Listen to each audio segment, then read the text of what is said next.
हमनी के संस्कृति, हमनी के संस्कार सदा रहे हमनी के साथ। भारत के महान ग्रंथ और काव्य सब के संपूर्ण संकलन सब्सक्राइब करें तिलक।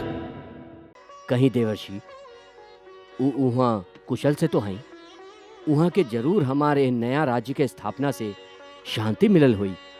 शांति तो मिलल है, बाकी कुछ अशांत भी दिखाई देहलन। अशांत कौन का हुआ कोनो कष्ट है? भला उनका का कष्ट हो सकेला? स्वर्ग में तो केहू के कष्ट होखबे ना करे। बाकी कुछ चिंतित जरूर दिखाई देहलन। जब हम उनका से पूछली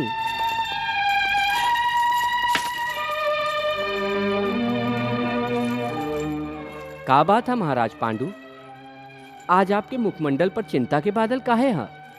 जबकि आपके त प्रसन्न होके के चाहिए कि आपके बेटा लोग एगो नया राज्य के स्थापना करके एगो नया राजधानी के निर्माण कर लेले बाड़न। देवर्षि, ई तो हमरा खातिर प्रसन्नता के बात है कि हमार बेटा लोग एगो नया राजधानी और नया राज्य के स्थापना कर लेले बाड़न। नारायण नारायण।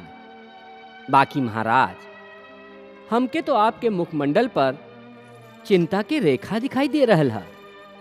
देवर्षि, आप तो जानत ही हैं कि हम अपन जीवन काल में राजसूय यज्ञ ना कर सकली। ऊ अधूरा इच्छा हमके जीवन भर कचोटत रहल। यहाँ तक कि हमार मृत्यु के बाद भी यहाँ स्वर्ग में भी वो हमार साथ ना छोड़लस। ऐसे हमार मन अशांत रहेला। एवं स्वर्ग में एक से एक बड़ चक्रवर्ती सम्राट घूमत रहेलन। उनका देख के हमार मन में अक्सर एगो हीन भावना सिर उठावेला।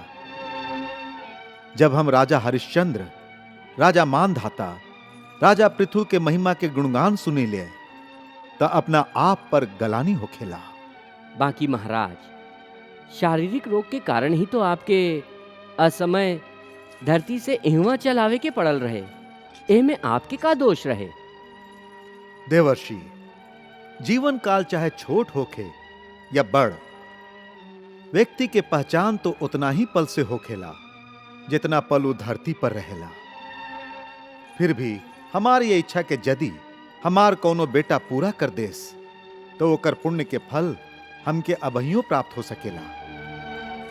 हमार बेटा युधिष्ठिर से जाके हमारी दुख कही और उस सब के हमारा आशीर्वाद दी।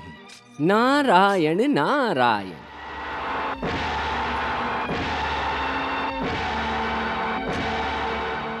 ऐसे हे युधिष्ठिर, हम महाराज पांडु के सनेसा तू लोगन तक पहुंचा देली। हे महात्मा, हे पिताजी, हम देवर्षि के साक्षी मान के आज ही शपथ लेत हई कि हम अपन स्वर्गवासी पिता के इच्छा के जरूर पूरा करब। एगो ऐसन राजसूय यज्ञ करब जेकरा भविष्य में पीढ़ी दर पीढ़ी याद करी। हे पिताजी, आज हम पांचों भाई मिलके ई प्रण करत हई कि हम उहे करब जेसे आपके आत्मा के शांति मिल सके। यदुनंदन, अब तई निश्चित हो गई है कि हम राजसूय यज्ञ करब। तो हमरा पहला कर्तव्य ई है कि हम आर्यव्रत के सगरे राजा लोग के इंद्रप्रस्थ के अधीन करके उनका से कर प्राप्त करी। निश्चय ही। बाकी जे लोग हमन के पहले से मित्र राजा बाड़न, ऊ लोगन से कर ना बल्कि सहयोग के मांग करे के हुई महाराज। ये उचित होई। बाकी जे हम लोग के अधीनता के स्वीकार ना करी हैं, उनका से तो युद्ध करे के ही पड़ी। हाँ महाराज, यही से इंद्रप्रस्थ से आपके ध्वज लेके जे वीर जाई ओकरा संगे पूरा सैन्य बल भी रही। चारों दिशा में कौन वीर हमार सेनापति बन के जाई, ओकर भी उत्तरदायित्व आप ही निश्चित करी मधुसूदन। ओकर चुनाव तो ई वीर स्वयं ही कर ली है बड़का भैया। हम अपन चारों भाई के आपन सेनापति बनावत हैं।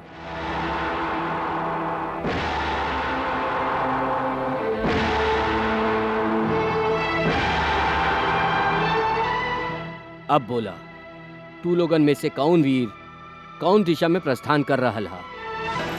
भाई जी, हम अपना खातिर दक्षिण दिशा के चुनाव करत हई। और हम पश्चिम दिशा के राजा लोग के अधीन करे जाइब। पूरब दिशा हमार रहल।